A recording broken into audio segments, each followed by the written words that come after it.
నమస్కారం గురూజీ. సాయిరామ్ అండి. ఈరోజు మనం చూస్తున్నాం చాలా ఇళ్లలో పిల్లలందరికీ కూడా చదువు విషయంలో వాస్తుపరంగా ఒకే ఎఫెక్ట్ ఉంటుందా లేక రకరకాలుగా ఉంటుందా? అంటే అంటే ఇప్పుడు ఒక ముగ్గురు నలుగురు పిల్లలు లేదా కనీసం ఇద్దరున్నా కూడా వాళ్ళ పైన అంటే వాళ్ళ చదువు పైన వాస్తు ఎఫెక్ట్ ఒకే రకంగా ఉంటుందా? సపోజ్ ట్విన్సే తీసుకుందాము, ఆ ఇద్దరి మీద వాస్తుపరమైనటువంటి చదువు విషయంలో ఒకే ఎఫెక్ట్ ఉంటుందా లేక వేరేగా ఉంటుందా? అంటే మీరు అడిగేది ఏంటంటే అందరు కరెక్ట్ గా చదువుకుంటారా? ప్రతి పేరెంట్ కావాల్సింది ఏంటి? పిల్లలు మంచిగా చదువుకోవడం కదా. అవునండి. చదువుకొని రాణించాలి, లైఫ్ రాణించడం. చదువుకున్న తర్వాత ఉద్యోగం చేస్తారా, బిజినెస్ చేస్తారా? అది కూడా వాళ్ళ అంటే కొన్ని కమ్యూనిటీస్ మన దగ్గర బిజినెస్ చేయిస్తారు. అవునండి. సరే బిజినెస్ చేయని ఏమైనా చేయనండి, చదువు మాత్రం రావాలి. చదువు ఖచ్చితంగా రావాలి. లోకల్లో బ్రతకాలి అంటే చదువు మాత్రం రావాలి, కంపల్సరీ. అవును. దాంట్లో యూనివర్సల్ ఏంటి? ఇంగ్లీష్. ఇంగ్లీషు కాస్త హిందీ, లోకల్ లాంగ్వేజ్ ఏదో వస్తే ఎక్కడైనా బ్రతకొచ్చు, ఇంకా సర్వైవ్ కదా. హిందీ వస్తే ఎక్కడైనా బ్రతకొచ్చు మొత్తం. ఇంగ్లీష్ కూడా రావాలి, universal language. Universal wherever you go you should know that. చదువు అనేది ఇంపార్టెంట్. చదువు, లెక్కలు, మ్యాథ్స్ ఇవన్నీ రావాలి. ఒక అవగాహన అవసరం. ఒక 10 రూపీస్ కొనుక్కుంటే 8 రూపీస్ అండ్ 2 రూపీస్ నాకు రావాలి అనే అవగాహన అంటూ ఉండాలి కదా. సో ప్రతిదానికి చదువు అవసరం. మీరనేది ఏంటంటే ఇప్పుడు తల్లిదండ్రులకి ఏంటి, పిల్లలు బాగా చదువుకొని వృద్ధిలోకి రావాలి, మంచి ఉద్యోగం చేయాలి, లేదా బిజినెస్ చేయాలి, ఏదో ఇంకా సెటిల్ కావాలి. సరే ఇవన్నీ కూడా అన్నిటికంటే ముందు ఏంటంటే కర్మానుసారంగానే అన్ని జరుగుతాయి. కర్మను మనం తప్పించి ఒక కొంచెం కూడా క్రాస్ అవ్వలేము, అతిక్రమించలేము. పిల్లలు పుట్టడానికి కారణం కర్మ. దాన్ని ఏమంటారు? రుణానుబంధం రూపేణ పశుపత్ని సుతాలయ కదా. రుణానుబంధమే కదా అంతా. వాడు వీళ్ళు మీ కడుపులో పుట్టడానికి ఒక కారణం, జన్మలో బంధం. అదొక పెద్ద సైన్స్ అండి, అది చాలా పెద్ద సైన్స్ అది.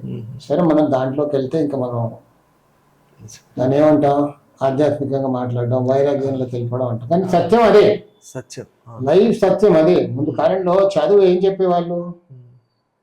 అన్ని రకాల చదువులు చెప్పేవాళ్ళు. నాట్ ఓన్లీ ది సైన్స్, అది మ్యాథ్స్ కాదు, ఎథికల్ గా ఎవ్రీథింగ్ హౌ టు లివ్. అప్పుడు చదువు ఆ రకంగా ఉండింది. అర్థశాస్త్రం, యంత్రశాస్త్రం అన్ని ఇంటగ్రేటెడ్ కదా, వాడికి జీవితంలో ఉపయోగపడేలాగా. ఇప్పుడు ఏంటి, మనం ఎంతసేపు ఫైనాన్స్ చదువుకోవాలి, ఉద్యోగం చేయాలి, బిజినెస్ చేయాలి, డబ్బు సంపాదించాలి, అంతే. అల్టిమేట్లీ డబ్బు counted how much you're earning. నీ స్టాటస్ ఏంటి, దానిపైనే కౌంట్ చేస్తాను. కాబట్టి ప్రతి ఒక్కరికి ఏంటంటే చదువుకోవాలి, జీవితంలో బాగుపడాలి, బాగా డబ్బు సంపాదించాలి, ఒక స్టాటస్ అంటే మెయింటైన్ చేయాలి అనేది ఇప్పుడు ఎండ్ రిజల్ట్ అదే కావాలి. ఎగ్జాక్ట్లీ, అవును. కానీ పేరెంట్స్కి 2 పిల్లలు ఉన్నారనుకుంటున్నాం. అప్పుడు అంటే 10 మంది కూడా ఉండేవాళ్ళండి. అది అప్పటి రాను హమ్దో అమారదో అయిపోయింది. ఇప్పుడు హమ్దో ఏకే అయిపోయింది. ఇంకా ఫ్యూచర్ లో ఇంకా వేరేది కూడా రాబోతుంది. No children nothing. ఇప్పుడు కూడా హైటెక్ సిటీస్ లో. సో ఇప్పుడు ఏంటంటే ఉన్న 2 పిల్లల్లో మగనో ఆడనో ఏదో అనుకుందాం, ఆ ఇంపార్టెన్స్ ఏం లేదు. మగ పిల్లలు ఆడపిల్లలు అందరూ ఒకటి. అప్పుడు ఆ రోజులో ఏంటంటే మగ పిల్లడు ఉండాలి ఎక్కడైనా. అవును. 2 ఆడపిల్లలు పుట్టారనుకోండి, సో వాట్, నథింగ్. అలా ఈక్వల్ అందరూ చదువుకోవాలి. ఉన్న 2 పిల్లల్లో 2 కరెక్ట్ గా ఒకడు బాగా చదువుతాడు, ఒకడు బాగా చదవట్లేదు, కొంచెం వెనకబడుతుంటాడు. ఎందుకు ఇలా అనేది మీ ప్రశ్న. అవునండి.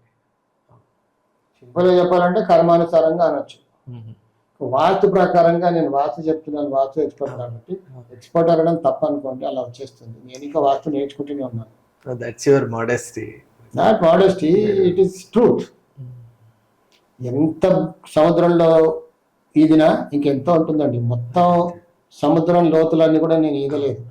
అలా ఎవరైనా ఈదిన వాళ్ళు ఉంటే నేను 2 చేతులతో దండం పెడతాను వాళ్ళకి. అగాధం కదా, ఈదలేదు. సముద్రం లాగా అగాధం. ఎంత ఈదినా ఇంకా ఎంతో ఉంటుంది. అలా ఎవరైనా ఈదిన వాళ్ళు ఉంటే దండం పెడతాను. నేనైతే ఈదలేదండి, ఇంతా ఉన్నాయి ఇంకా. కానీ మీ సుదీర్ఘమైన 40 సంవత్సరాల ఈ యొక్క అనుభవంలో నేను నేర్చుకుంది, గమనించింది చెప్తున్నాను. అంటే ఊరికి గమనించగానే చెప్పట్లేదు. అలా 100 కేసులు చూశాక ఇంకా అవును ఇది నిజమే. ఇలా ఉంటే ఇలా జరుగుతుంది, మన పుస్తకాల్లో రాసింది జరుగుతుంది కూడా అదే జరుగుతుంది. అనుకున్నాక ఇంకా చెప్పడం మొదలుపెట్టాం. మ్మ్. సో ఇద్దరు ఒకేలా చదువుకోలేకపోతున్నారు. ఎందుకు? అవునండి. ఈ ఇద్దరు పడుకునే చోటు ఒకటే ఉండదు, ఓహో. వేరు వేరు చోట్ల పడుకుంటారు. మ్మ్. తల్లి ప్రేమ కొంచెం ఎక్కువ ఉంటుంది కొందరికి తండ్రి ప్రేమ ఉంటుంది. తండ్రి ప్రేమ అటు కూడా. జనరల్గా ఏమవుతుంది, మనం ఇంట్లో ఎవరైనా ఇద్దరు ఉంటే ఎక్కువ ఎవరు పని చేస్తాడో వాడికే చెప్తాం. అవునండి. పని చేసేవాడికి పని చెప్తాం, పని చేయని వాడిని పట్టించుకోం. పెద్దగా పట్టించుకో అంటే ఇంకెట్లా పని చేయాలి. చేసేవాడు ఏడుస్తాడు, ఎప్పుడు నాకే చెప్తుంటాను, నన్నే తిడుతుంటాడు, నువ్వు చేస్తావు కాబట్టి నేను చెప్తాను, చేయడు కాబట్టి నేను పట్టించుకో. వాడు అట్లా బ్రాండ్ అయిపోయాడు. సో వాడు మనస్తత్వం కూడా అలా మారిపోయింది, నాకెవరు చెప్పట్లే కదా. మేధస్సు కూడా అలా పెరగదు ఇంకా, అంతే. అది లాడ్ స్టంటెడ్. ప్లస్ ఇంకోటి వాస్తువులు ఏంటంటే మొదటి సంతానం పైన ఒక ఎఫెక్ట్ ఉంటుంది, ఒక లాంటి ఎఫెక్ట్. మొదటి సంతానం ఈశాన్యంలో దోషం ఉంటే మొదటి సంతానం పైన చూపిస్తుంది, ఆగ్నేయంలో దోషం ఉంటే రెండో సంతానం పైన చూపిస్తుంది. ఆగ్నేయం. వాయువుల్లో దోషం ఉందనుకోండి, మూడో సంతానం పైన ప్రభావం ఎక్కువ చూపిస్తుంది. ఎందుకు చూపిస్తుంది మనకు తెలియదు, మన ఋషులు రాశారు. తూచా తప్పకుండా అలాగే జరుగుతుంది. ఇప్పుడు కూడా 40 years నుంచి గమనిస్తున్నాను. కొందరు ఇళ్లలో ముగ్గురు ఉంటారు, వాడు మూడో సంతానం అసలు డల్గా ఉంటాడు, స్పిరిచువాలిటీ ఎక్కువ ఉంటాడు, లేదా కొంచెం అబ్నార్మల్గా ఉంటాడు, ఈ మూడో సంతానం అని చెప్పేయచ్చు. చూసిన వెంటనే అలా లాగా చాలా హుషారుగా ఉంటాడు వాడు మొదటి సంతానం. కొంచెం మ్యానిపులేటివ్గా ఉంటాడు రెండో సంతానం. వాడికి తెలుసు ఎవరి జోబులను చేయం కొట్టేయాలి, ఎక్కడేం పెట్టాలి తెలుసు. రెండో సంతానానికి ఐడియా ఉంటుంది, బతకనేర్చున్నాడు అంటాం, అంత షార్ప్గా ఉంటారు. కానీ కొన్ని ఎఫెక్ట్స్ కూడా ఉంటాయి రెండో సంతానానికి. దోషం ఉందనుకోండి, వాళ్ళ లైఫ్ కొంచెం అస్తవ్యస్తంగా ఉంటుంది, సెటిల్ అవ్వరు. సో ఇదే మనం చదువు పైన తీసుకున్నాం అనుకోండి, సేమ్ థింగ్. సంతానాన్ని బట్టి, ఆ వాస్తు దోషాన్ని బట్టి వాళ్ళ పైన ఎఫెక్ట్ ఉంటుంది. కొంతమంది వాళ్ళ నానమ్మ దగ్గర పడుకుంటారు, లేదా తాతయ్య దగ్గర పడుకుంటారు, నానమ్మ తాతయ్య దగ్గర పడుకుంటారు. వాళ్ళ బెడ్రూమ్ ఎక్కడో ఈశాన్యంలో ఉందనుకోండి, వీడింతే. అంటే ఒకటండి, పడుకునే స్థానం చాలా చాలా ఇంపార్టెంట్. మన బ్యాటరీ మొత్తం అక్కడే కదా ఛార్జ్ అయ్యేది. చాలా బాగా మొత్తం కష్టపడిన తర్వాత బాడీ రెస్ట్ తీసుకుంటుంది కదా, రీఛార్జ్ రెస్ట్ తీసుకొని మళ్ళీ రీఛార్జ్. నిద్రలోనే శరీరం పెరుగుతుంది, కండరాలు పెరుగుతాయి.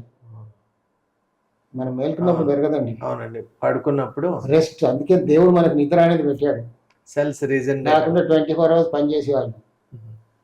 నిజమే, నిద్ర అనేది పెట్టాడు. ఎందుకంటే ఈ హాపు ఎంత అన్నం ఆకలి అసలు ఏమి అయ్యేది అప్పుడు. నిద్ర వచ్చిందంటే అయిపోయింది, పడుకుంటాం.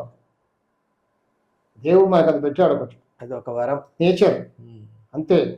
అదొక నేచర్ కాల్ అని నిద్ర వచ్చేస్తుంది, పడుకుంటాం. అలసిపోయామంటే బాడీ హావలింతలు వస్తాయి, యానింగ్. యానింగ్ వచ్చిందంటే it shows that you are tired, పడుకోవాలి అంతే. లేదు మేల్కున్నాం అనుకో బాడీ చెడిపోతుంది. యూ క్యాన్ డూ అంటే 1 day 2 days మేల్కుంటాం, తర్వాత విల్ కొలాప్స్. సో బాడీకి ఏంటంటే ఒక రెస్ట్ తీసుకునే పీరియడ్. గుండెకి కూడా లబ్ డబ్ అనే మధ్యలో ఒక రెస్ట్ పీరియడ్ ఉంటుంది, చిన్న రెస్ట్ పీరియడ్. దాంతోనే కొట్టుకుంటూ ఉంటుంది. డగడక అన్నదానికి చచ్చిపోతుంది. అదే పేస్ లో వెళ్తే కష్టం. అందుకే మన యోగా గురువులు మహా ఋషులు ఏమన్నారంటే బ్రీతింగ్ టెక్నిక్. కోపం వస్తే మనకి ఎలా ఉండదు, బ్రీతింగ్ పెరిగిపోతుంది. సాస్ కైసా లేదు, అందుకే కంట్రోల్ చేయమన్నారు. 1 నిమిషానికి ఎన్నిసార్లు నడుస్తుందో తక్కువ చేయాలి, దాన్ని ఎక్కువ రోజులు బతుకుతాం. వేరంటేర్ అంతేలేదు, ఎక్కువ వాడితే తొందరగా వేరంటేర్ అయిపోతుంది బాడీ. ఎగ్జాక్ట్లీ, వేరంటేర్ అంత సింపుల్ ఫార్ములా. సో అలాగే వాస్తులో కూడా ఏంటంటే కొంతమంది బాధపడుతుంటారు, మా పిల్లలు అందరు బాగాలేరండి, కొంచెం వీడే బాగా చదువుతాడు, వాడు చదవడండి. దానికి కారణాలు ఇవి. అందరికీ కరెక్ట్గా అట్మాస్ఫియర్ మీరు క్రియేట్ చేసి ఇచ్చారనుకోండి, కర్మ పక్కన పెట్టండి. కర్మని మనం చూసాము, మానవ ప్రయత్నం అంటూ ఉండాలి. దెబ్బ తగిలింది మందు పెడతామా లేదా, కర్మ నూరుకుంటామా? మానవ ప్రయత్నం ఉండాలి కదా. మానవ ప్రయత్నంగా నాకు ఉన్న 2 సంతానంలో ఒకటి చదవట్లేదు అంటే ఎందుకు చదవట్లేదు, వాడికి అట్మాస్ఫియర్ ఏం చేయాలి, వీడు ప్రాక్టీస్ ఏంటి, ఎక్కడెక్కడ పడుకుంటున్నారు, ఎవరితో ఎక్కుంటున్నారు, ఇవన్నీ కరెక్ట్గా చేసామనుకోండి 2 కరెక్ట్గా చదువుకుంటారు. నేను ఇలాంటి కేసులు చాలా చేశాను. ఏదైనా మా దగ్గరకు వస్తుంటారు కదా క్లయింట్స్, గురుగారు అసలు మా 2వ అబ్బాయి చదువుకోడండి, పెద్దవాడే చదువుతాడు, కొంతమంది పెద్దవాడు చదవడండి, 3వ వాడే చదువుతాడు, ఇలా కంప్లైంట్స్. సో మనం అక్కడికి వెళ్ళి స్టడీ చేస్తాం. వీళ్ళ దినచర్య ఏంటి, అదే ఎక్కువ ఎవరితో మూవ్ అవుతున్నారు, వీళ్ళు ఎక్కడ పడుకుంటున్నారు. సో ఇవన్నీ కొంచెం చేంజ్ చేసి ఒక అలైన్మెంట్ తీసుకొచ్చామనుకోండి, అందరు ఒక్కలాగా ఉంటారు. పోటీ పడతారు ఇంకా వాళ్ళ మధ్యలో, నువ్వు చదువుతావా నేను చదువుతాను. ఆ అట్మాస్ఫియర్ క్రియేట్ చేసినామంటే అంతే, హేమా ఏమీ అయిపోతారు. ఇలా క్రియేట్ చేయాలి.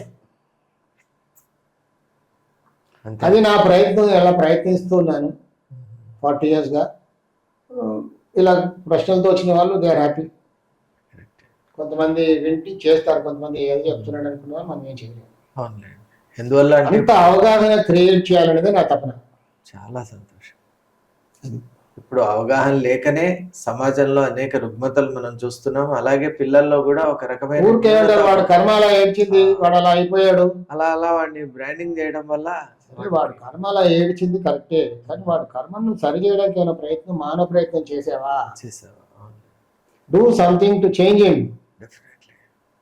యాజ్ ఎ పేరెంట్ కర్తవ్యం, బాధ్యత నీదే కదా.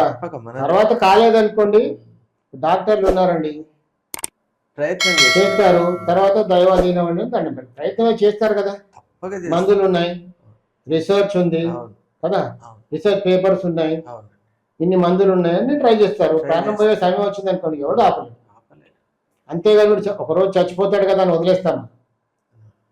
పుట్టిన ప్రతి మానవుడు చచ్చిపోవాల్సిందే అని వదిలేస్తామా? చచ్చిపోతాం, ఎప్పుడైనా చచ్చిపోయేదని ఇప్పుడు తినకుండా ఉంటామా?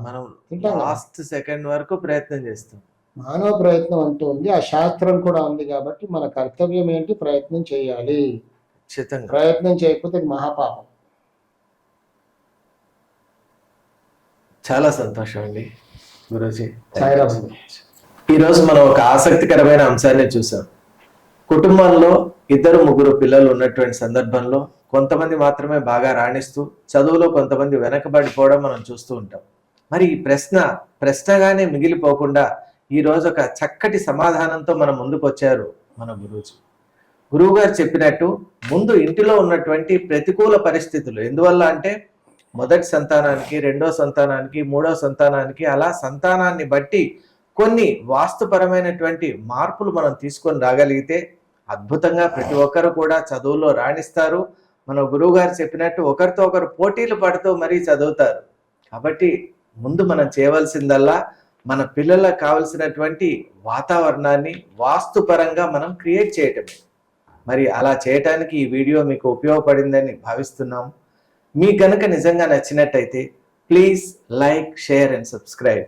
అలాగే ఇటువంటి వీడియోస్ ప్రమోట్ చేయటం వల్ల వాస్తుపరంగా మన సమాజాన్ని మనమే చైతన్యపరచుకోగలం. Thank you so much. ఒక శుభవార్త త్వరలోనే ప్రారంభం.